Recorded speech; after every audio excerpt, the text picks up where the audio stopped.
Bonjour, bienvenue dans le Café du Commerce avec nos invités du jour, Agnès Lebrun, conseiller régional d'hiver droite, le sénateur Ronan Dantec qui fait le bel effort de venir de Loire-Atlantique, mais il paraît que vous êtes né près d'ici, rue Émile Zola à Brest, à 500 mètres. Donc c'est pas totalement illogique. Tristan Breillet, donc conseiller régional Renaissance, mais dans le groupe Nous la Bretagne. Tout à fait.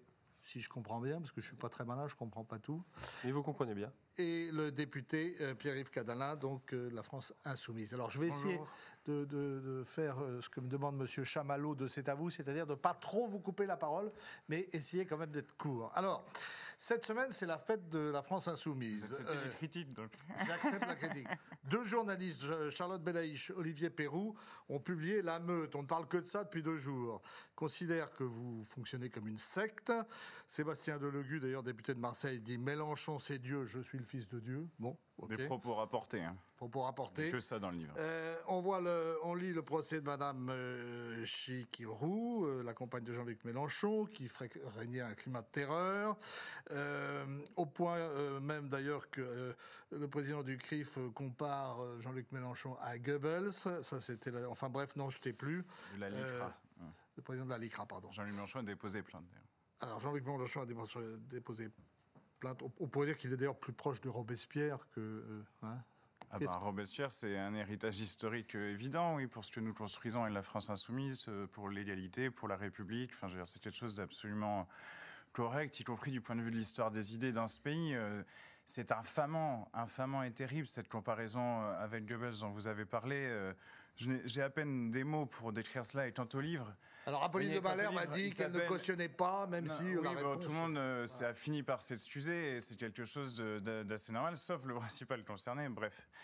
Mais à propos du livre, voyez-vous, lorsqu'on en vient à parler de la meute, ici, les Brestois me connaissent depuis bien longtemps désormais. Je milite, je vais au porte-à-porte, j'ai mes convictions. On a le droit de les partager, de ne pas les partager. Mais on atteint un niveau de violence aussi, d'animalisation du combat politique. Je suis un chien, nous sommes des chiens.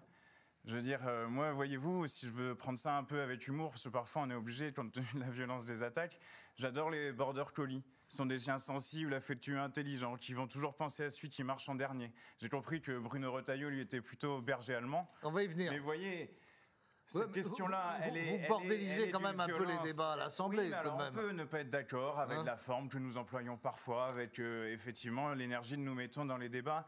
Mais à un moment donné, il y a des méthodes qui ne sont pas acceptables. Il y a, et je crois que nos concitoyens le voient, des conflagrations, d'une certaine façon, d'attaques qui finissent par se ridiculiser elles-mêmes, car l'effet de meute, quelque part, on voit bien là où il se situe. Et cette campagne médiatique contre nous dit davantage de ceux qui l'amènent que de ceux comme moi, comme nous, dont elle est l'objet. Alors, je vais donner la parole à tout le monde, puis après vous pourrez réagir à nouveau. Agnès Lebrun, il y a quand même cette espèce d'accusation récurrente de dérive d'antisémitisme sur fond de clientélisme et de communautarisme, en fait. Bon, c'est pas récurrent, c'est factuel et c'est démontré. C'est-à-dire qu'on voit parfaitement, on s'est déjà expliqué là-dessus, on voit parfaitement qu'il manquait un certain nombre de centaines de milliers de voix à M. Mélenchon, qui très opportunément s'est dit qu'en faisant du clientélisme communautariste, eh bien, il se rallierait ses voix. Moi, ce que j'observe surtout... Cette thèse était celle de Marine Le Pen en 2012. Ce que j'observe surtout, c'est que c'est l'histoire de l'arroseur arrosé. C'est-à-dire que l'outrance, et c'est une bonne nouvelle pour la démocratie, enfin c'est que l'outrance n'est pas un totem d'immunité. À force d'avoir bordélisé, en effet, l'Assemblée nationale, d'avoir complètement modifié les règles du débat démocratique en disant n'importe quoi, n'importe quand, à propos de n'importe qui. Mais vous ne pouvez pas dire des choses pareilles. Mais évidemment des faits, si. Spécifiez votre propos. Vous n'êtes pas à l'Assemblée, semble-t-il, hier, vous n'y étiez pas, mais si vous y étiez... C'était le 8 mai, j'étais à la cérémonie pour célébrer la victoire contre les nazis. D'accord, c'est un petit peu dommage, puisqu'il s'agissait de la régulation médicale, et je crois avoir entendu que vous étiez le 8 mai 45. Je crois que vous étiez très affairé sur cette affaire. Peu importe. Ne changeons pas de sujet. Bon, j'ai entendu. Sénateur, on va passer la parole au sénateur. Allez. Le sénateur. Alors, plusieurs choses. Moi, je suis au Sénat où longtemps la qualité du débat faisait un peu l'opposition avec l'Assemblée nationale. Ça s'est dégradé aussi au Sénat. Y compris une partie de la droite sénatoriale aujourd'hui, à des interventions au Sénat qui participent de cette brutalisation du débat politique que je ne partage pas, mais peut-être deux faits pour prendre un peu de recul. Le premier, c'est que dans les faits politiques de ces derniers jours, c'est qu'on a quand même des sondages qui montrent maintenant qu'une offre, je vais qualifier de social-écologiste, comme je préside un mouvement qui s'appelle Ensemble sur nos territoires, avec 2 conseillers régionaux en Bretagne, Azilis Gouez et Valérie Tabar, qui est justement sur une ligne sociale écolo, voir que cette candidature de rassemblement social-écolo, qui irait globalement de Ruffin à Glucksmann, aujourd'hui peut être au 2e tour de la présidentielle, je crois que ça est en train de rebattre les cartes politique pour les 2 ans qui viennent. Alors, ça, je crois que c'est un fait politique je vais y important venir, si vous permettez. On parlera juste après des municipales. Christian Breillet, votre avis là-dessus? Non, moi simplement, je pense que les gens ont bien compris qu'il était Jean-Luc Mélenchon. De par ses outrances, de par ses multiples sorties qui brutalisent et bordélisent la vie politique. Nous a traité de bulletin paroissial, d'islamophobe, j'en passe, de grossophobes. Oui, bien sûr. Mais voilà, après, moi je sais pas, j'ai pas lu le livre, je sais pas si je le lirai. Après, si on reprend la métaphore animalière, c'est vrai quand même que Pierre-Yves Cadalin fait partie des jeunes loups de cette meute, mais il est plus cool quand même, en tout cas, le député Cadalin, il est moins dans l'invective, faut lui reconnaître ça. En Bretagne, parce que là, ça va terminer de bordéliser le débat. Alors, je repasse la parole à Pierre-Yves Cadalin. Juste un mot avant tout de même.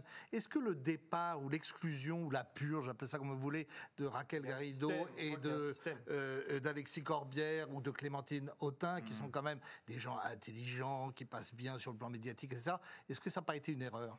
Mais il n'y a pas eu de purge. Il y a eu des gens qui n'ont pas été reconduits sur leur circonscription. Vous voyez, dans le mouvement macroniste. Laissez-le parler. Joliment dit. Il a beaucoup parlé déjà.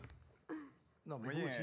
Parce que nous sommes la gauche qui braille, donc il faut qu'on se taise. Voilà le fond de l'affaire. Allez-y. Ça renvoie à la critique historique qu'a toujours fait d'ailleurs la grande bourgeoisie contre le socialisme et l'émancipation, et le camp de l'émancipation et du camp ouvrier. Je veux dire, la question.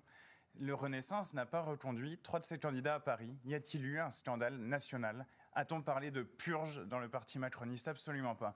Il y a un 2 poids 2 mesures insupportable, tout le monde s'en rend bien compte, parce que justement cela repose sur la défense d'un programme.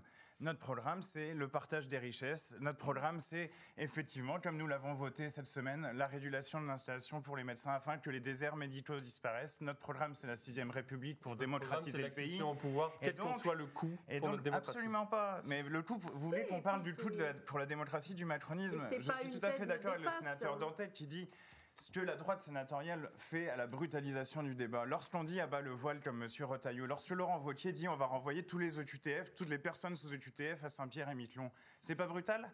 C'est pas une offense faite aux droits humains ? C'est pas une offense faite à tous les principes républicains à un moment donné ? Ça suffit. Et ça suffit de se faire traîner dans la boue de cette manière-là. Non, madame. Nous ne sommes pas des antisémites. Nous combattons l'antisémitisme. Et ça suffit de se faire ainsi insulter et diffamer. Vous en êtes où de votre plainte contre Maëlle de Caland, qui vous avez traité de factieux et d'antisémite ? Voilà. Elle a été déposée. J'attends des nouvelles de la justice. La procédure suit son cours. Mon avocat m'a dit que la procédure pouvait être relativement longue. Ça peut prendre, selon les cas, 1 an ou 2 ans. Donc, mais où en est votre relation avec Rima Hassan ? Où en est votre relation avec Rima Hassan ? Ma relation avec Rima Hassan, que voulez-vous dire ? Et la relation de votre parti avec Rima Hassan ? C'est un peu ambigu, ça, votre relation avec Rima Hassan. Rima Hassan est eurodéputée de la France Insoumise. D'accord. Elle défend le droit international. Donc vous cautionnez tout ce qu'elle dit et tout ce qu'elle fait. Vous cautionnez tout ce qu'elle dit et tout ce qu'elle fait. Est-ce que vous pouvez... Alors, sénateur. Moi, c'est la première fois que je viens. Et je remercie Berthoud de m'avoir... Je reviendrai avec plaisir. Étant toujours brestois de cœur et supporter du Stade brestois. Mais moi, je retiens quand même, plutôt que de parler, de se renvoyer de manière, à mon avis, assez absurde, des qualifications d'antisémitisme, ce qui est un mot qu'il faut quand même utiliser avec beaucoup de gravité. Moi, je préférais qu'on revienne à ce qu'a dit Valérie Horviller, la rabbin ou la rabbine, je crois que les deux, Delphine, pardon, Horviller. C'est plus grave que ça, c'est qu'aujourd'hui, dès qu'il y a un crime dans l'Hexagone, on se balance des accusations d'islamophobie, d'antisémitisme.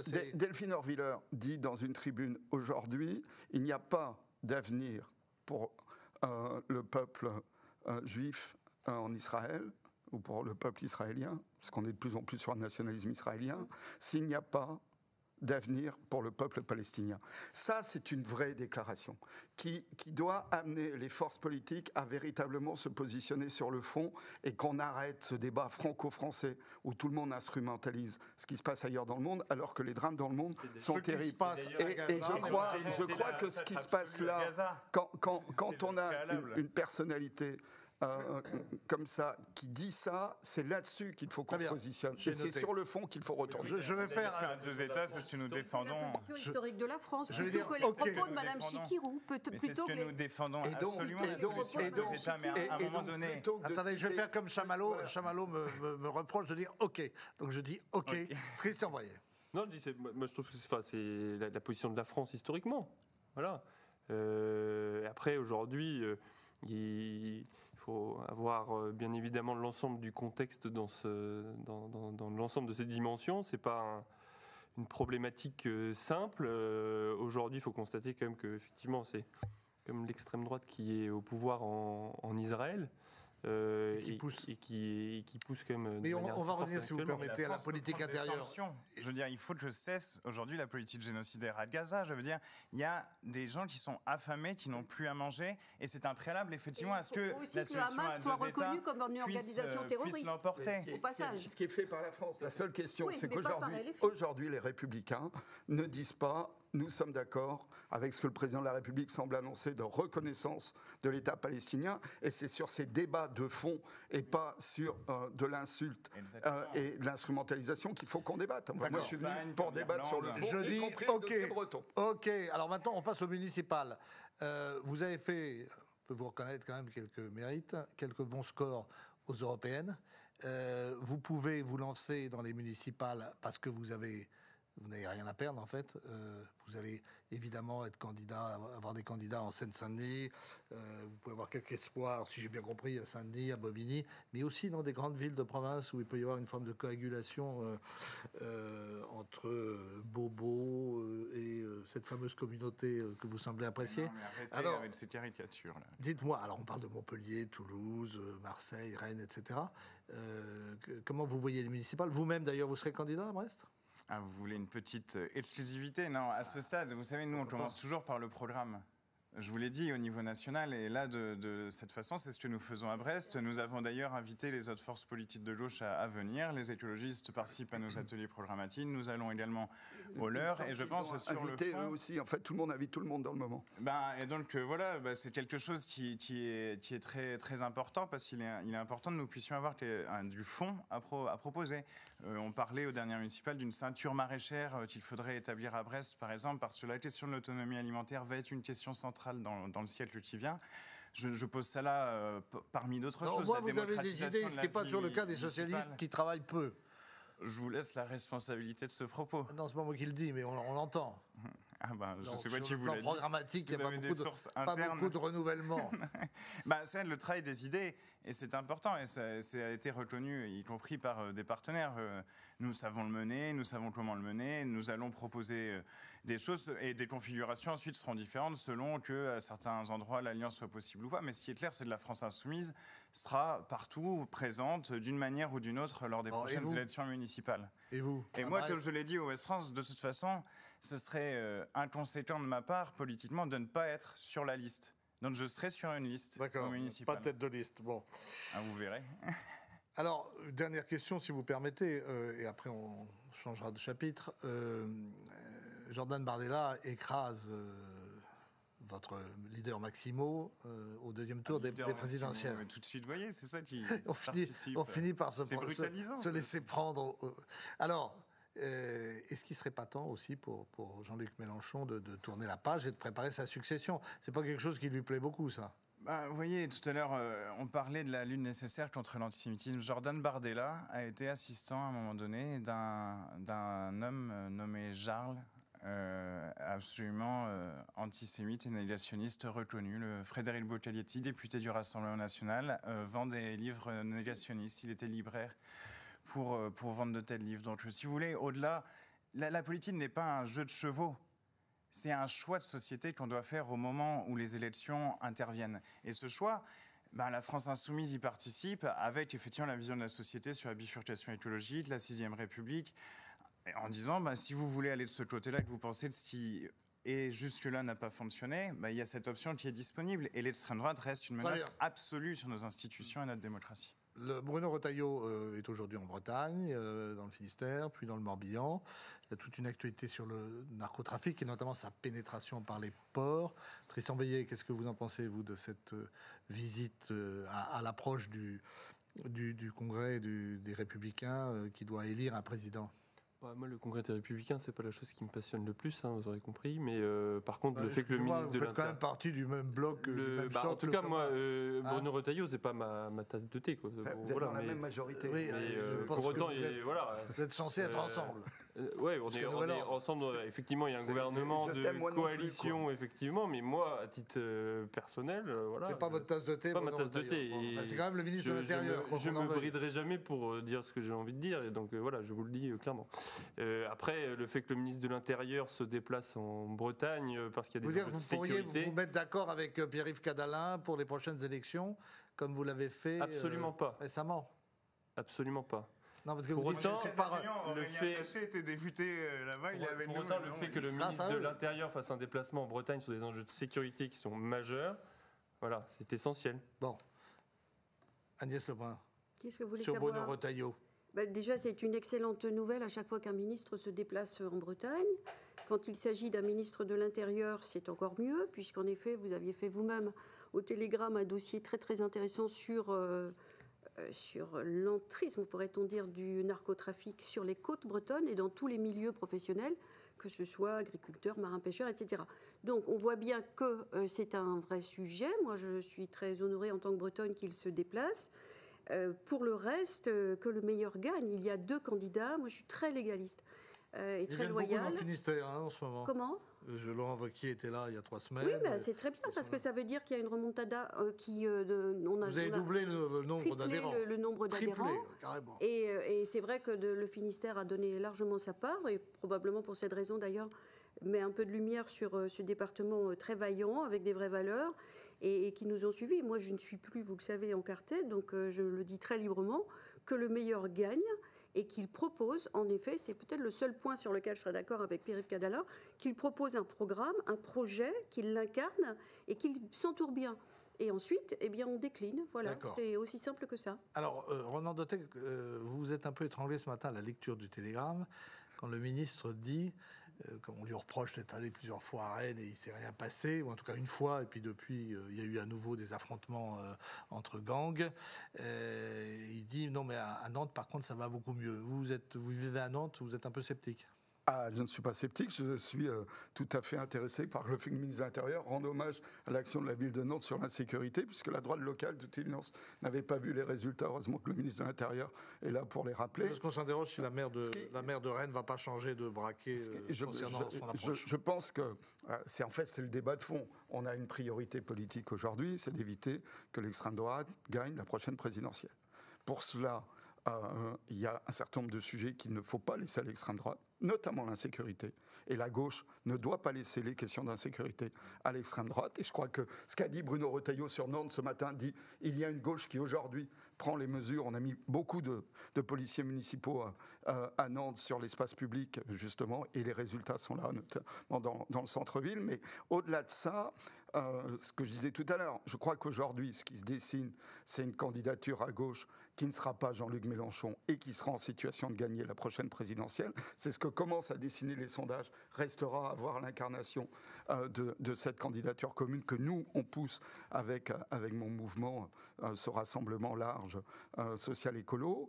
Ça, c'est la première question. Mais je crois que la question fondamentale, c'est qu'on a laissé partir, effectivement, classe populaire, petite classe moyenne, vers l'extrême droite, notamment sur des questions de perte de pouvoir d'achat et de perte de reconnaissance, et que c'est la responsabilité de la gauche aujourd'hui de faire des propositions qui sont des propositions Pierre-Yves Cadalin, moi je vous ai entendu et de reconnaissance. Oui, parce que Pierre-Yves Cadalin a beaucoup parlé, je trouve. Oui, beaucoup parlé. Oui, mais je l'ai aussi beaucoup charrié. Vous avez, je vous ai entendu interviewé par mon confrère Christophe Boucher lors de la venue de Laurent Wauquiez à Landerneau notamment. Vous aviez l'air de dire « Oh, la sécurité, il faut pas exagérer, CNews met de l'huile sur le feu, etc. » Est-ce que vous aussi, vous n'êtes pas dans le déni par rapport à ces problèmes? Non, d'ailleurs, c'est pas ça que je disais. Il y a des problèmes qu'il faut traiter de façon rationnelle, sur la base d'un programme d'ailleurs, et je pense que c'est aussi là un préalable. Je veux dire, Jean-Luc Mélenchon peut être le candidat parce qu'il y a un programme derrière. Je veux dire, c'est quand même important de se dire sur quelle base on se rassemble, et effectivement, on peut être unis sur un programme de rupture sur la question de l'insécurité. Je veux dire, il est important de noter que le budget actuel, le budget passé en 49.3 prévoit la suppression de 500 postes d'officiers de police judiciaire, de 5000 postes, désolé. Je veux dire, c'est aussi ça, une politique concrète d'austérité. La politique concrète d'austérité, elle a des impacts sur l'ensemble des services publics. Et vous savez, on peut se payer de mots, on peut se payer comme ça de grands principes, etc. Mais l'important, c'est de traiter le problème sur le fond et à partir du respect de l'état de droit. C'est ça que j'avais dit. Je voulais juste dire, en vous écoutant et en écoutant le sénateur, que je trouve quand même très étonnant, pour ne pas dire choquant, que vous disiez, il faut s'emparer de l'insécurité parce que sinon c'est un sujet qui va être laissé à l'extrême droite. Vous croyez vraiment que les gens ils raisonnent comme ça quand ils ont envie d'aller au cinéma tranquillement ou de laisser leurs enfants faire des activités sans les tracer avec leur téléphone? L'idée même que dans votre programme vous occupiez d'un sujet uniquement parce que l'extrême droite s'en est emparée et qu'il ne faut pas laisser le champ à l'extrême droite. A été salué par Alain Joxe, ancien ministre de l'Intérieur, sur les questions de sécurité. Non. Attendez, Tristan n'a pas beaucoup parlé là. En tout cas, s'il y a une chose qui est claire, c'est que le meilleur moyen d'avoir l'extrême droite à l'Élysée, c'est d'avoir Jean-Luc Mélenchon en face de lui au second tour de la présidentielle. C'est factuel, c'est sur les sondages, et donc les sondages il faut aussi, sont des faits, mais en tout cas voilà, c'est un état de l'art à l'heure actuelle. À l'Assemblée sur l'organisation des élections. Autant que vous voulez, ça montre bien que les Français ont un rejet massif de Mélenchon. Bon, si vous voulez, on va rester sur le fond, parce que sur l'insécurité, on paye quand même toujours les années Sarkozy. La fin de la police de proximité, ça reste la question centrale. En tant qu'élu local, en tant qu'élu municipal à Nantes, nous on a vu la différence après cette décision absolument absurde de Nicolas Sarkozy. C'est la droite qui a démoli le socle de ce qu'était en fait le système de gestion de la sécurité en France, avec évidemment de la répression et de la proximité. Et que depuis de la gauche, et que depuis de la gauche, mais si, bien sûr, le sentiment d'insécurité. La rupture, elle est là. C'est Nicolas Sarkozy la rupture, et la question, c'est aujourd'hui de dégager des moyens pour remettre de la police de proximité. J'avais cru comprendre qu'il y avait des moyens qui allaient être dégagés. Si vous voulez, parce qu'il nous reste plus beaucoup de temps. Depuis 2017. Oui.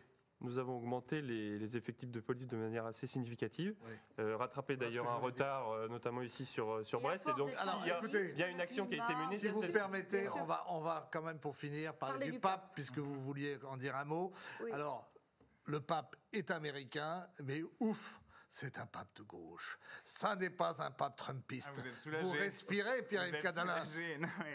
Si vous voulez, moi je suis intéressé, ceux qui me connaissent le savent, par l'Amérique du Sud. J'ai travaillé sur l'Amérique du Sud, le pape y a passé du temps.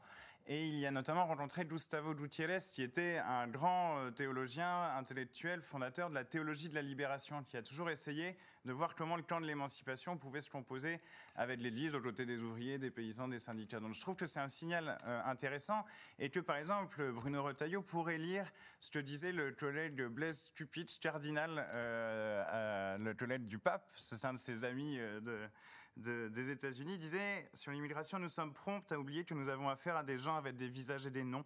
Des millions de migrants fuient leur pays pour des rivages plus sûrs, parce que c'est une question de vie et de mort pour leurs enfants. Il est dans le Finistère, je lui envoie ces mots. Très bien. Agnès Lebrun. Pierre-Yves Cadalin voulait parler du pape pour parler de lui-même et pour parler de Retailleau. Et de l'immigration. Et de l'immigration. Et de l'immigration. Mais c'est mesquin. Et de l'immigration. Vous voyez ce que fait Donald Trump avec... Moi, je suis très heureuse de ce pape. Actuellement, avec le Salvador. Je ne suis pas sûre qu'il soit de gauche, parce que je ne sais pas ce que ça veut dire de gauche. Enfin, on ne peut pas transférer les choses comme ça sans arrêt. Il est augustinien surtout. Et ça me plaît beaucoup. Et je le trouve aimable, amical, affrontant ses propres émotions. C'est quand même une grande avancée, tout en ayant un souci particulier du dogme. Et il me semble que vraiment c'est une très bonne chose qu'il succède à un jésuite. Très bien. Le sénateur a 30 secondes pour conclure. Je pensais qu'on parlerait un peu mondialisation et de la Bretagne dans la mondialisation. Je pense que depuis que Trump, si vous voulez. Vous me réinviterez. Je pense quand même que effectivement c'est un pape qui dit un monde à la fois très interconnecté et très fracturé, et que je pense qu'on est dans le moment où en Bretagne, notamment sur l'avenir de l'agriculture bretonne, on va avoir des questions assez redoutables à se poser sur cette mondialisation. C'est aussi un pape qui dit ce monde-là, et que pour avoir organisé avec Ensemble sur nos territoires une journée à Corlay sur l'agriculture, avec le nouveau président de la Chambre, un certain nombre de personnalités, moi j'ai quand même l'impression qu'on est en retard en Bretagne sur la prise en compte de tout ce qui va se passer en termes de démondialisation des échanges, c'est le monde dans lequel on vit, d'adaptation au changement climatique, et que là on a discuté sur le fond et pas uniquement sur Mélenchon. Merci Ronan Dantec. Et pour conclure, juste un mot de Tristan Breillet. Pour conclure, le président de la République a accueilli le nouveau chancelier allemand, le chancelier Merz. Est-ce qu'on a un petit espoir de relance du couple franco-allemand? Déjà, très rapidement, je ne suis pas sûr qu'on soit sur un phénomène de démondialisation. On a une recomposition un peu globale des équilibres géopolitiques, avec une multipolarisation qui s'accélère. À tout bas, quand même. Donc, je n'irai pas jusqu'à démondialisation. Reconfiguration, oui. Le cap n'est pas clair. Et en tout cas, le cap franco-allemand, pour moi, semble aller dans le bon sens. Conseil de défense commun. Il semble y avoir une ligne, oui, mais on l'accélère. Il semble y avoir une ligne plutôt commune. Je pense que c'est une bonne chose pour l'Europe, et une bonne chose pour l'Europe dans un monde effectivement qui se multipolarise, sur lequel la voix de l'Europe sera extrêmement importante. Doit être non aligné. Et nous sommes le 9 mai, donc bonne fête à l'Europe. Une Europe forte, c'est un désaccord avec LFI, et un couple franco-allemand très fort. Ça semble un point important. Le désaccord sera mis entre parenthèses parce que l'émission est terminée. À Bruxelles, le couple franco-allemand, les chaises franco-allemandes sont, je peux en témoigner, sont observées vraiment à la loupe. Merci Agnès Lebrun, merci messieurs, passez un bon week-end. Et on se retrouve la semaine prochaine avec de nouveaux invités. En attendant, portez-vous bien. À très vite.